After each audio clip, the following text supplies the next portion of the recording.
My name's Kay, I'm 29 years old, working as a marketing specialist at a leading Chicago firm.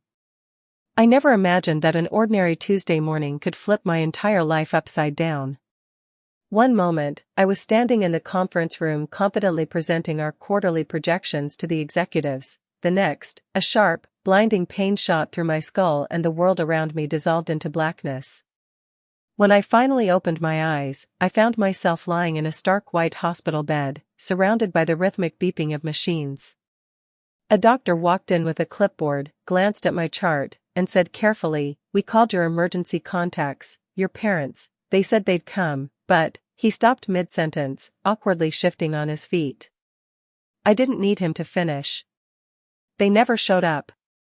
If you've ever felt abandoned by the very people who should have loved you most, you'll understand what I felt in that moment. Please like and subscribe, and tell me in the comments where you're watching from, because this is a story about what family really means. Growing up in a middle-class suburban home outside Boston, we looked like the perfect Christmas card family. My dad, Frank, a well-respected architect with his own small firm, always in sharp suits and carrying that permanent, no-nonsense expression. My mom, Diane, a kind and endlessly patient third-grade teacher adored by her students. Then there was my sister, Vanessa, 3 years older, with her golden girl charm, perfect grades, and a dazzling smile that lit up every room. On the surface, we were the picture of success, the colonial-style house with the white picket fence, family dinners at 6 o'clock sharp, summers in Cape Cod. But beneath that polished exterior, the truth was different. I was the forgotten daughter, constantly living in the long shadow of my sister's perfection. "Look at your sister's science fair project," my father would say, barely glancing at mine. "First place again. Why can't you be more like Vanessa?" It wasn't as if I was a failing student. I maintained a solid 3.8 GPA, joined the debate team, even volunteered at the local animal shelter. But when stacked against Vanessa's 4.0 GPA, student body presidency, and early acceptance to Princeton, my successes were practically invisible. "Kay just needs to try harder," my mother would sigh during teacher conferences, often while I was sitting right beside her. Her sister never had these issues. The comparisons became the background noise of my childhood. When I brought home an A, I was asked why it wasn't an A+. When I won second place in a regional art contest, my parents spent the entire ceremony reminiscing about how Vanessa had taken first place years earlier. On my 16th birthday, my parents were 6 hours away, helping Vanessa prepare for her sorority formal. They left me a store-bought cake and a rushed note, promising we'd celebrate later. We never did. By the time I graduated high school, I'd stopped expecting them to show up for me. They came to the ceremony, of course, smiling for the cameras as I crossed the stage, but the dinner afterward turned into a celebration of Vanessa's recent engagement to Travis, a med student from a wealthy family.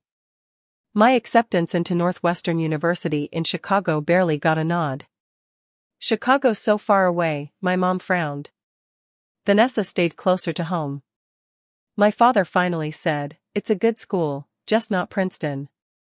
I had chosen Northwestern precisely because it was far from Boston, far from the endless comparisons that had suffocated me. Chicago was my escape, a chance to become my own person without constantly being measured by Vanessa's achievements. Meanwhile, Vanessa built her perfect suburban life just 20 minutes from our parents, 2 adorable kids with matching blonde curls, a big 5-bedroom colonial house, dinner parties for my father's clients, every photo on her social media a flawless highlight reel. "Your sister has such a beautiful family," my mother would sigh during our rare phone calls. "When are you going to settle down, Kay? Your biological clock won't wait forever." Never mind that I had carved out a successful career, surrounded myself with good friends, and built a life I was proud of. In their eyes, I was failing because I wasn't married, didn't have kids, and lived too far away. The last Thanksgiving I spent at home made it all painfully clear. My childhood bedroom had been turned into a playroom for Vanessa's kids without anyone telling me. I slept on the pull-out couch in the basement while Vanessa and her family occupied the guest rooms.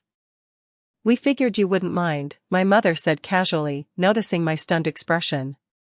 It's not like you visit much anyway. Dinner that night was no better. Vanessa dominated the conversation with stories about her husband's promotion and her children's milestones. When I mentioned my own promotion to senior marketing strategist, my father looked at his watch and asked if anyone wanted more turkey. I left a day early, pretending I had a work emergency. Nobody questioned it. Nobody even called to check if I made it home safely. 3 weeks later, Vanessa tagged me in a family photo taken the day after I'd left. The caption read, "Family complete."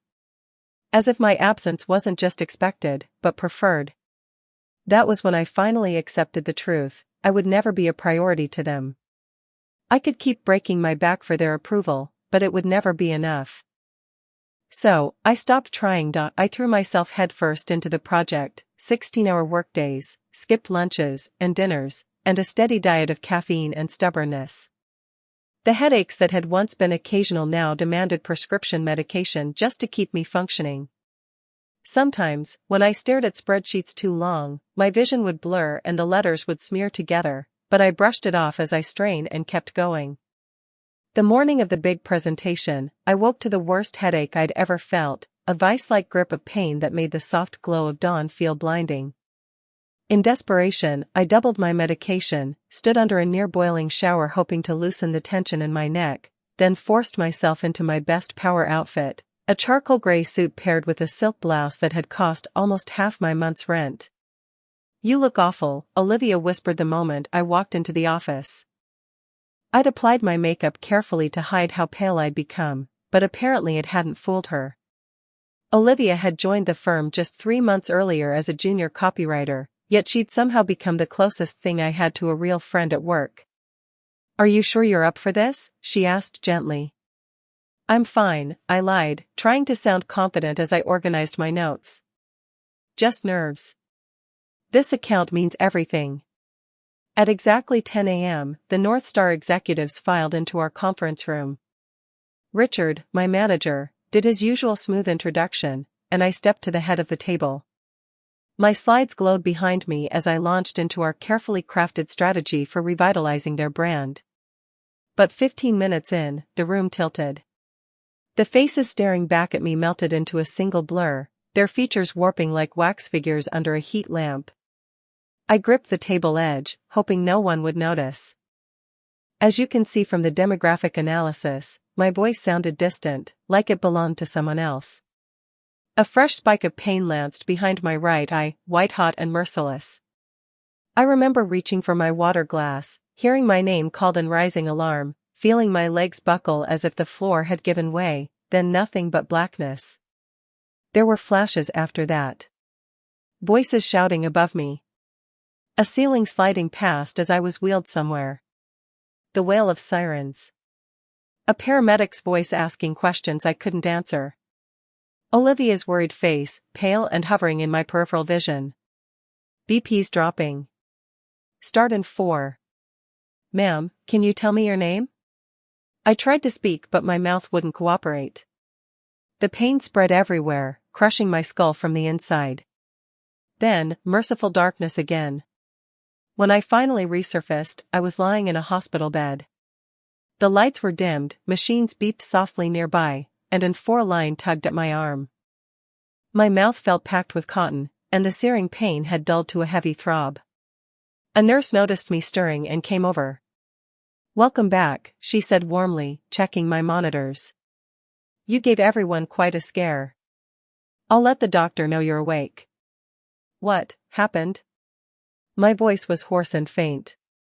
"You collapsed at work," she explained. "Your colleague came with you in the ambulance, had to return to the office but said she'd be back later." She adjusted the 4-line. "Try to rest. The doctor will explain everything." Not long after, a doctor in her 40s with kind eyes and a professional air stepped in. "Miss Davis, I'm Dr. Chen. You're at Northwestern Memorial Hospital. You collapsed due to severe dehydration and exhaustion, but we're running more tests to rule out anything underlying. When can I leave?" I asked automatically, already thinking of the North Star account. "Not for a while," Dr. Chen said firmly.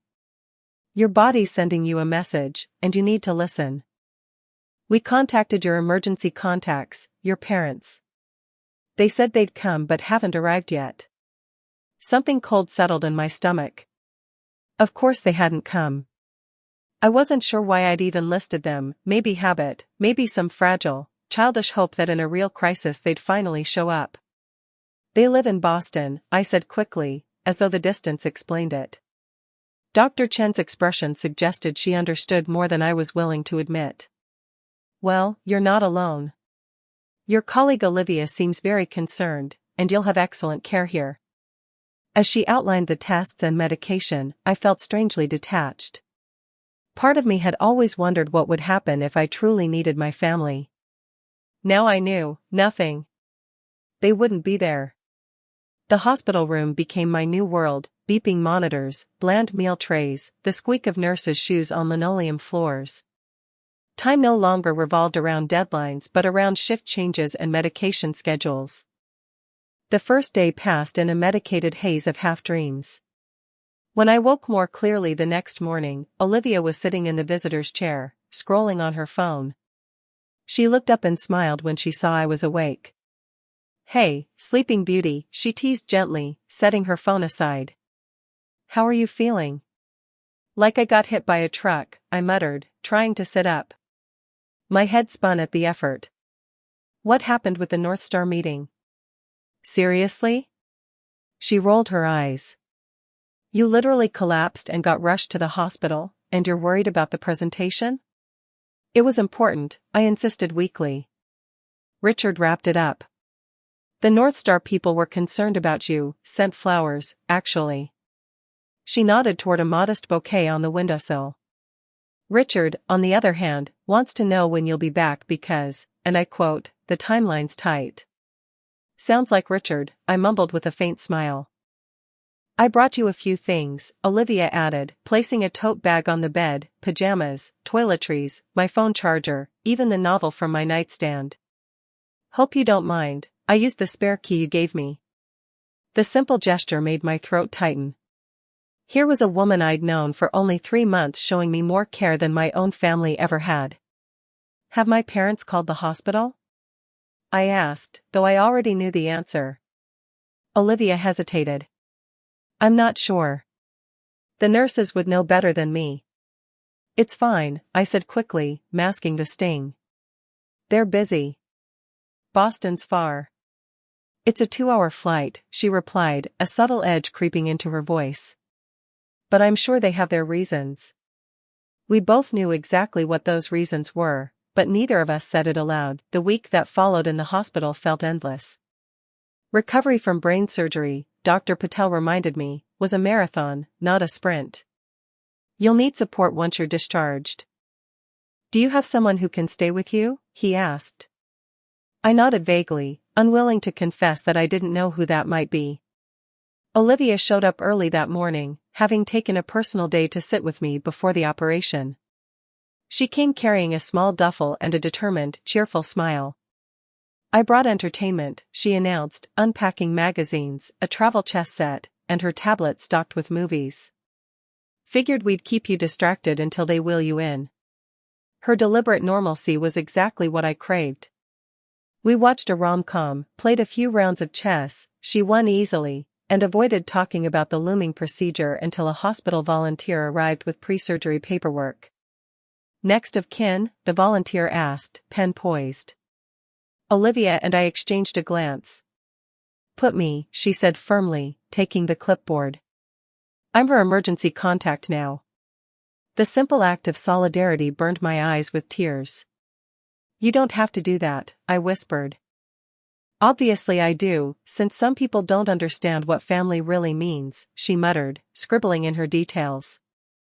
"Besides, someone's got to water your plants and feed your sourdough starter while you're in here." Jennifer came on shift just as Olivia was leaving. They exchanged numbers to coordinate visits during my recovery. The ease with which these two, virtual strangers only days ago, took responsibility for me stood in painful contrast to my actual family's absence. "I've got something for you," Jennifer said after Olivia left, handing me a slip of paper with names and room numbers. These patients either had the same surgery or are going through treatment alone. They'd welcome a visitor if you feel up to it. That night, sitting alone with my thoughts felt unbearable, so I changed into the robe Olivia had brought and visited each person on the list. Over the next 2 hours, I met 5 extraordinary souls: Martin, a 67-year-old retired teacher who'd had the same procedure 3 weeks earlier and was recovering well; Sophia, a 35-year-old single mom with lymphoma whose family lived in Colombia; Darius, a college student battling leukemia after being disowned for coming out; Ruth, an elderly woman recovering from a stroke with her children scattered across the country; and Jackson, a 40-year-old father of 3 healing from a traumatic brain injury after a car accident. Each conversation chipped away at my loneliness, their stories of resilience wrapping me in a shared strength I hadn't known I needed. By the time I returned to my room, tired but calmer, I felt part of something bigger than myself, a quiet community of survivors. I slept surprisingly well and woke ready to face what lay ahead. The morning of the operation passed in a blur of forms, vitals, and last-minute instructions. Olivia arrived just before they rolled me away, squeezing my hand. "You've got this," she whispered. "And you've got me. That's enough." The anesthesiologist asked me to count backward from 10. I made it to 7 before everything went black. Waking after brain surgery wasn't like in the movies. There was no dramatic snap back to life, just a slow, foggy surfacing into pain and confusion. Voices drifted around me, machines beeped, hands adjusted tubes, yet everything felt distant, as if happening to someone else. When I finally became aware enough to focus, Olivia's tired but smiling face was the first I saw beside my ICU bed. "Hey there," she said gently. "Surgery went great. Tumor's gone. You're going to be fine." My throat was too dry to speak. She fed me a small ice chip from a cup. "Jennifer's here too," Olivia added. She stopped by on her break. Martin from down the hall sent flowers. "You've got quite the fan club already."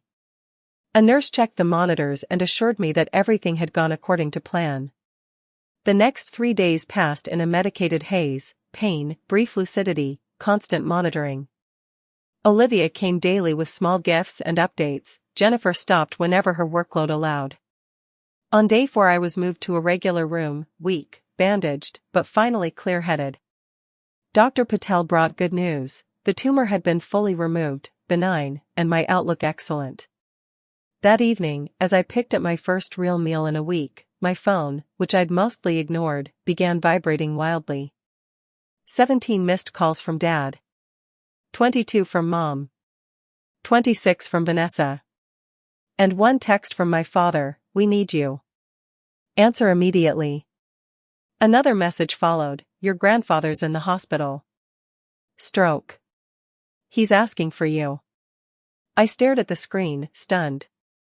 After nearly a week of silence while I faced a brain tumor alone, now they were desperate, for me. Not to check on me. Not to apologize. But because they needed something. With shaking hands, I called the nurse and asked for Jennifer. I couldn't face this alone. Jennifer arrived quickly. "What's wrong, Pain?" Wordlessly, I handed her the phone. She read the messages and sighed. "Family emergencies always have impeccable timing," she murmured. "My grandfather," I choked. "He's the only one who ever, always cared. Now he's dying and they don't even know why I never answered." Jennifer sat on the bed. "What do you want to do?" Her simple question cut through my panic. For once, I thought about what I wanted. "I need to see him," I whispered. "But I just had brain surgery, let's ask Dr. Patel first," she said. Dr. Patel's verdict was firm: no travel for 2 weeks, too risky after a craniotomy. My heart sank. "So I can't go?" "You can't travel," he corrected gently. "But you can still say goodbye, video call." Olivia, who'd slipped in mid-conversation, added, "First, call your family back. They don't even know why you've been silent." Supported by Olivia and Jennifer, I dialed my father. He answered instantly, voice sharp, Kay, where have you been? We've been trying to reach you for days. No greeting, no concern, just accusation. I've been in the hospital, Dad, I replied evenly. Collapsed at work. Brain tumor. Surgery was 4 days ago. The silence on the line was deafening before he finally asked, subdued, are you serious? Why didn't you tell us? A bitter laugh escaped me. The hospital called you, several times. You said you'd come, but you went to Six Flags instead. Another pause. We didn't think it was that serious. They said dehydration, and you never checked again? Never called back? I woke up from brain surgery alone, Dad. There was no reply. Grandpa, I said, changing the subject. How is he? Not good. Stroke. He's conscious but weak. He's asking for you. I can't travel. Doctor's orders. But please set up a video call. When he offered to let Mom and Vanessa speak to me, I refused. Not now. I'm tired. Just Grandpa, please. A few hours later, my phone lit up with the call. Grandpa's face filled the screen, frail, grayer than I remembered, yet his eyes sparkled. Katie girl, he rasped, using my childhood nickname. There you are. I angled the camera to hide my bandaged head, but he noticed anyway. What happened to you? Just a little surgery, I tried to joke. Liar, he teased softly. Your father said brain tumor. My brave girl. Tears slipped down my cheeks. Even now, gravely ill, he cared more about me than himself. I'm okay, Grandpa. Doctors say I'll recover fully. Good. Listen, the lake house, it's yours. Papers are signed. Always was your special place, remember? Memories of summers at Crystal Lake flooded me, fishing at dawn, reading on the porch during storms, falling asleep to the loon's cries. Grandpa, you didn't have to, already done, he interrupted. Take care of it. And one more thing, Katie girl, stop running. I blinked. Running? From them, he said, glancing off camera toward my parents. Talk to them. Make them hear you. Then decide. Running only keeps the hurt alive. His words struck a chord. I had been running, physically, emotionally, without ever demanding to be seen. I will, I promised softly. No time like now, he insisted with a faint smile. Love you, Katie girl. Always have. I love you too, Grandpa. He drifted off to sleep, exhausted. When my father's face reappeared on screen, he faltered at the sight of my bandages. Brain surgery, I said flatly. Remember? He looked lost for words, a rarity. We should have been there, he muttered. Yes, I said coldly. You should have. My mother leaned in, eyes on my head. Kay, your beautiful hair, of all things to mention. It'll grow back, I replied. Unlike your daughter's trust. Vanessa stepped forward, her sympathy practiced but shallow. If we'd known it was serious, we'd have come. Would you? I challenged.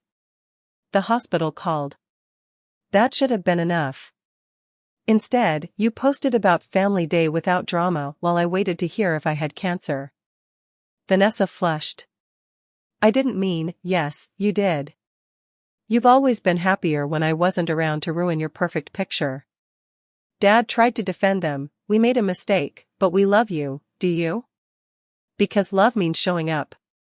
I can't remember the last time any of you did that for me. Mom protested, that's not fair, when, I demanded, have you ever put me first? Chosen me over Vanessa? Celebrated me without comparing me to her?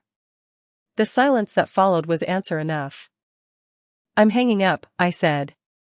Tell Grandpa I'll call tomorrow. Don't worry about Chicago, I've got real family here.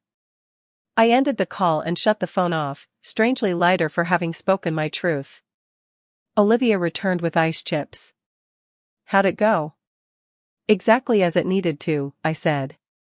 I'm ready to heal now. That's not a small thing, Dad. That's the weight of years spent feeling invisible to the very people who were supposed to cherish me. My words hung in the air, heavy and raw. Silence followed, thick with the things no one dared to say. My grandfather reached for my hand again, his touch gentle yet firm, a silent push to keep going. So, where does this leave us? Vanessa finally asked, her voice softer than I'd ever heard it. That depends, I said quietly.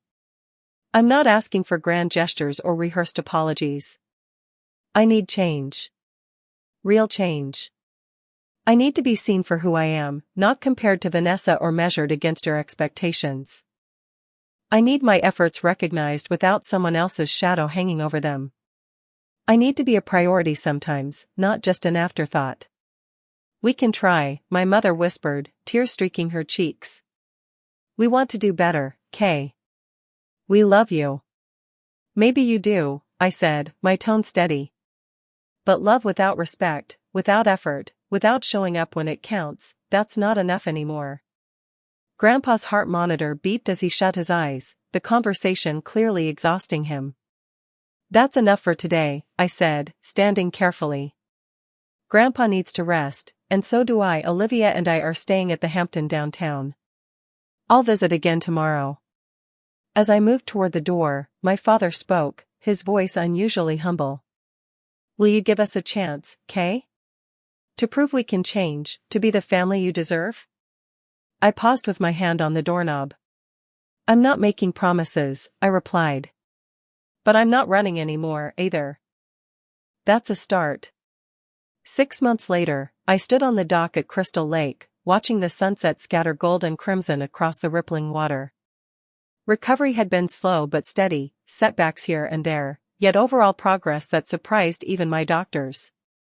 The cabin, now legally mine after Grandpa Howard's peaceful passing just 3 weeks after that hospital conversation, had become my refuge during the long months of healing. My relationship with my family remained complicated. There were awkward visits, strained conversations, flashes of progress followed by old habits creeping back in. My parents were trying, imperfectly, haltingly, to understand the harm they'd done and to rebuild something fragile but new. Vanessa and I kept our distance, civil, but not close. The years of imbalance and rivalry couldn't be undone overnight. But the greatest transformation was within me. I no longer defined myself by their approval or chased their validation. I stopped trying to prove my worth to people who had refused to see it. In crisis, I had found my own strength and built bonds that embodied what family truly should be. Olivia had become my closest friend, her weekend trips to the lake a cherished ritual. Jennifer and I texted often, meeting for coffee whenever our schedules allowed. The hospital support group grew into a tight-knit circle of people who understood struggle and resilience in ways my blood relatives never could. I had redefined family, choosing it not by DNA, but by those who showed up when it mattered. The pain of being abandoned in that hospital had gifted me something unexpected: freedom. Freedom from the exhausting need to win over those unwilling, or incapable, of giving me the love I deserved. As the last light dipped below the tree line, casting long shadows over the dock, I heard the slam of car doors and the sound of familiar laughter. My chosen family was arriving for the weekend gathering I now hosted every month, people who came because they wanted to, not because they felt obligated. That was the greatest lesson my ordeal had given me: family isn't always who raises you. Sometimes it's the people who hold your hand when you collapse, who sit beside you in the darkest hours, who help you heal in ways that truly matter. Sometimes, you have to lose what you thought you needed in order to discover what you've always deserved. Have you ever had to redefine what family means to you? Share your story in the comments below. If this journey resonated with you, please like the video, subscribe for more stories of resilience and healing, and share it with someone who might need the reminder that the family we choose can be more nurturing than the one we're born into. Thank you for listening. And remember, you deserve people who show up for you without being asked.